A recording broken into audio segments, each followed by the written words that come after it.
What's going on, everyone? Welcome back to the spot where we kick back and react to all kind of different things. Alright, so, what we got going on today? True Facts has dropped a new one. This one is called The Rise of the Kitten Snake. Alright. I'm not sure what Emily's referring to by kitten snake, but we're about to learn. We always learn new stuff on here and get plenty of laughs. They got great jokes, so let's go ahead and jump into it. Find out what the kitten snake is. Let's go. This episode sponsored by CuriosityStream. 20-some-odd million years ago, there was a bit of a rodent situation. Things had cooled off a bit, and the emerging grasslands were perfect for general rodent activities. Around the same time, there was a group of emerging carnivores, the mustelids, that saw all of this as an opportunity for a buffet. Now, the innovation of the rodent, those meatballs of the field, was the ability to dig and burrow with their claws and ever-growing front teeth. And it can be a challenge if your favorite snack is packaged in a maze of tunnels. So the innovation of the mustelids, like this one right here, was to develop a body plan that could go right into the tunnels after them. Their bodies got longer and their legs shorter until they took the form of a kitten snake, which is obviously awesome, but there's trade-offs just like anything else. You can see how good a ferret is in a tunnel. I mean, that's some crouched down walking right there. But if you're all stretched out like that, you're basically planking the whole time. And it's a great ab workout, but it takes some doing. So, when they walk out in the open, they arch their backs and bring their legs closer together to better bear the weight. On the plus side, they can use their bodies like a spring when they run. Here's a demonstration by a least weasel. It's a ridiculous name. I can think of plenty of things less of a weasel than that. Your mom's screwdriver. That's less. Sudoku. I could go on. Your mom. Sorry, just wanted to say that. Anyway, these stretched-out rodent hunters became quite successful and evolved into a diverse group of animals alive today. One thing, though, that they all seem to have in common is that they're fierce little f***ers. I mean, no wonder. That's what happens when you spend a few million years hunting in a hole. Think about it. It's pitch black down there. You're in a narrow tube and the thing you're hunting has teeth that can chew through wood. Jerry, this doesn't look intimidating. It looks like it forgot its lines at an audition. Well, this one's even worse, Jerry. It looks like Mr. Magoo is a Furby. That line dates me, doesn't it? Anyway, to deal... Okay, that one got Mr. Magoo as a Furby. But, where's his eyes at? Just covered up by fur? I'm more curious on how this one is able to see. If he's able to see at all. You're in a narrow tube and the thing you're hunting has teeth that can chew through wood. Jerry, this doesn't look intimidating. It looks like it forgot its lines at an audition. Well, this one's even worse, Jerry. It looks like Mr. Magoo is a Furby. That line dates me, doesn't it? Anyway, to deal with rodents that I believe would be scary coming at you in a tunnel, mustelids evolved disproportionately strong jaws. Many animals go wider when they want a stronger bite, but mustelids went long, with lots of leverage for those muscles to work through. And the connection between the lower and upper jaw is a strong, tight fit, stays together even as a skull. A dog or a human lower jaw just falls off. Anyway, having spent their evolutionary childhood performing face-first colonoscopies of rodent tunnels, mustelids were plenty ready to f*** things up when they ventured out into the rest of the world. The mustelid, perhaps best known for its bad acidness, is the honey badger, with its ability to fart bees and squirt acid from its nipples. Jerry, that's obviously not true. What do you mean, how do I... Oh man, but yeah, we all know about honey badgers from Casual Geographics. He's covered it plenty of times. Those things have no fear. To fart bees and squirt acid from its nipples. Jerry, that's obviously not true. What do you mean, how do I know? Jerry, nothing farts bees, all right? Do your job. Anyway, here you can see a honey badger that has a python right where it wants it. Jerry, again, that honey badger's clearly f***ed. Look at it. Oh, great, now it's going to be eviscerated by jackals. Oh, shit, you were right. That's crazy. I mean, the snake definitely thought this was going to end different. Fine, Jerry, I did too. Oh, now they're doing the spaghetti scene from the dog movie, Lady and the Tramp. I mean, that's always been a horror movie, from the point of view of the noodle. But you can see that the rest of the animal kingdom is still trying to catch up to what mustelids are capable of. They can go wherever they want. A number of That's wild, though. Look at this. It started off with the snake thinking he was going to get a meal, and he became the meal, and he's getting ripped apart by two different animals. That's why you don't mess with honey badgers. Oh, man, he wiggled his way out of there and turned the tables. And now it's no longer even about him and the snake. It's about him and the wolves and which one is going to get more of the snake to eat. Man, feel sorry for that snake at this point. It was the snake that was hungry originally. That was the messed up part. Kingdom is still trying to catch up to what mustelids are capable of. They can go wherever they want.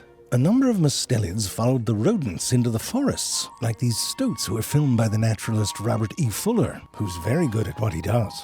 May not be as many tunnels, but there's certainly burrows and nests to raid. Listen, someone had to make sure that the squirrels don't get too sassy. Look at it licking its chops. And if you didn't know, squirrels are f***ing fast. But that's fine for the stoat. It'll try after anything. Check this out. It's straight up diving shot for the bird. And the other one's so confused. And look at this stoat. It's actually thinking about it. That's the most delayed reaction from the pheasant. But of course, sometimes you'll have to settle for an egg. I mean, that's one way to scramble it, isn't it? It's not even a dad joke. It's just like a dad observation. And if you're that size, an egg will make you an omelet big enough to wear as a poncho. But listen, I don't mean to make it sound like rodents are pushovers. A rat, for example, will put up quite a fight. I mean, look at that. The rat goes right in, and the stoat's like, finally, someone worthy. And then it gets all crouching tiger, hidden dragon from there. And sometimes you gotta know when to give up. But I certainly don't want to give you the impression that... Yo, that rat wasn't having it. He was like, man, you ain't making a meal out of me. I want to see that again. Just the way he jumped at him. An egg will make you an omelet big enough to wear as a poncho. But listen, I don't mean to make it sound like rodents are pushovers. A rat, for example, will put up quite a fight. I mean, look... Yeah, I know. He was creeping. The rat jumped first. He went Master Splinter on him. He was like, nah, we ain't doing this. Yeah, the rat goes right in. And the stoat's like, finally, someone worthy. And then it gets all crouching tiger, hidden dragon from there. And sometimes you gotta know when to give up. But I certainly don't want to give you the impression that these smaller mustelids are all piss and vinegar. I mean, they have a softer side as well. Look at this one stretching out in his den. He's even got a little pillow. Oh God, that's a dead mouse. You have to admit it's pretty metal using a corpse for neck support. But here's a little nuptial scene. Oh, she's pissed. Look at that side eye. That's amazing. He's totally come home drunk. Probably out drinking with the rat and lost track of time. She's having none of it, and he knows it too. Right there is the stoat equivalent of sleeping on the couch. Because they can get very cuddly. You think your legs get tangled up under the sheets? Try your whole torso like a weasel do. I mean, foreplay can look like a Cirque du Soleil act. And you know what that leads to? Weasel sex, right? I mean, that looks very similar to killing, actually. But on the bright side, it goes on for about 90 minutes. So, There's that. Now, the embryos of most mustelids don't necessarily implant right away. They can remain in diapause until the conditions are right, to make sure the little babies have a chance. I mean, right out the gate, you wouldn't want these cute little bastards to have to make it through a winter. And winters can be challenging for mustelids. That long body means that they lose heat quickly, and they don't hibernate, so they've had to adapt. Maybe the most remarkable is that some mustelids, including this least weasel, again with the name, I mean, it is around the size of a hot dog, so I'll let it slide. Anyway, they reduce the size of their brain case and their brains during the winter. They've got a high metabolism, and that brain takes a lot of energy, so why not? You want to sell your car to a weasel, do it in January. If you don't have CuriosityStream, it's time to get it. They have an amazing collection of documentary films off when you sign up. It's a great deal for great content, and I'm happy to have them as a sponsor. Where were we? Oh, right. Now, these forest-dwelling mustelids can get quite a bit bigger. I mean, those pine martens there aren't that much smaller than the fox, but they're still quite comfortable up in the trees. Look at this one doing a little inchworm down. And then they get up to this. I'll tell you right now, that's a fool's errand. You don't let a squirrel goad you into a circle chase. I mean, I get it, you can't give up once you start because you're so pissed off. And now there's people filming it, for God's sakes. And the only way to get to a squirrel is make fun of its tail. Tell them they use product to get that poof. They'll stop dead in their tracks, let you touch it. It's all they've got. A marten may be big enough to take on a cat. Oh man, that is embarrassing though. Think about it. It's like you out here trying to get a meal, and he's ducking and dodging you so hard a completely other species is over here making records of it. Oh man, then going home empty-handed and embarrassed. Like, man, what was today? Today sucked. What does this see over here? What do you say? A cat? That poof. They'll stop dead in their tracks, let you touch it. It's all they've got.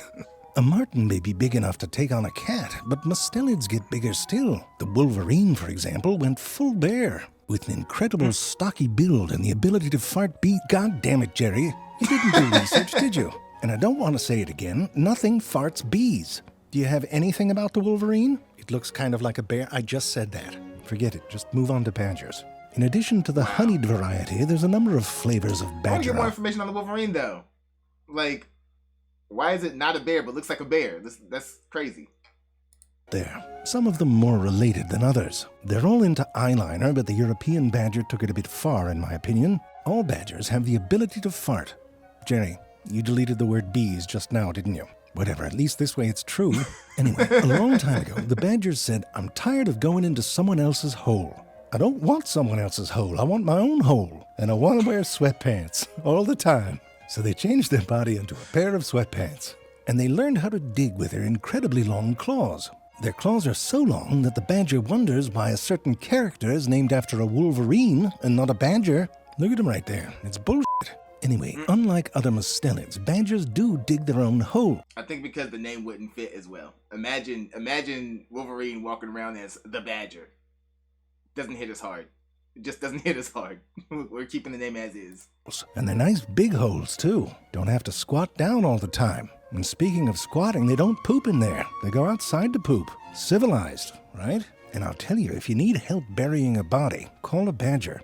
Look at this one. Freezer's probably full, so it decides to bury an entire cow. Save it for later dry age. Pay extra for that. Until it rains. Look how happy it is with itself. Now, a number of mustelids are quite comfortable in the water. And oh, man. Yeah, he's happy, all right? He's like, yo, I got food for days, possibly weeks. Gotta preserve this. Developed a taste for sushi fish, like this mink here. But one family of mustelids are particularly adapted to living in and around the water, the otters. There's all sorts of them. Here you can see some smooth-coated otter babies, which are, well, they're being ridiculously adorable, all right? I don't have anything to say. I don't even know what they're doing. I just want to look at them. Not everything has a point. Now, in case you think the otters have gone soft, they haven't. The giant otter, for example, is quite the predator and has a posse. So if some nosy jaguar happens to be loitering on their turf, they're plenty capable to give it the what for. Look at that. And after they chase it away, they hurl insults at it. The bodies of otters are streamlined with hurl insults. Like, yeah, that's what's up. Get your ass out of here, damn cat. Oh, man. That is hilarious. Gotta see that one more time. That was funny. If some nosy jaguar happens to be loitering on their turf, they're plenty capable to give it the what for. Look at that. And after they chase it away, they hurl insults at it. The bodies of and were they really quiet before he ran away? Like, they didn't start going off till he ran? Like, yeah, they were really talking mad stuff. They were really going in on him. Oh, man. If only we could understand, right? Like, what insults they used. Otters are streamlined with shortened limbs and webbed feet, which allow them to undulate efficiently through the water as they swim. Those long bodies lose heat in the water, and unlike other aquatic mammals which pack on an insulating layer of blubber, otters got very, very hairy. Sea otters have the densest coat of fur of any animal. You'd go through your whole stash trying to wax the nethers of a sea otter. An outer layer of hair acts as a water barrier, while the layer beneath holds on to trapped air. The air insulates sea otters, but also makes them buoyant, so they can float around and groom themselves or have a snack, which people find cute.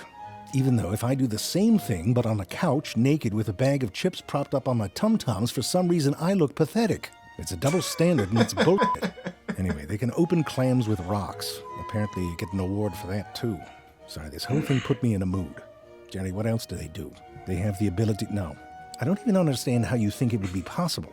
Jerry, if you breathe them in, they're not coming out the back. You don't even have your piping straight.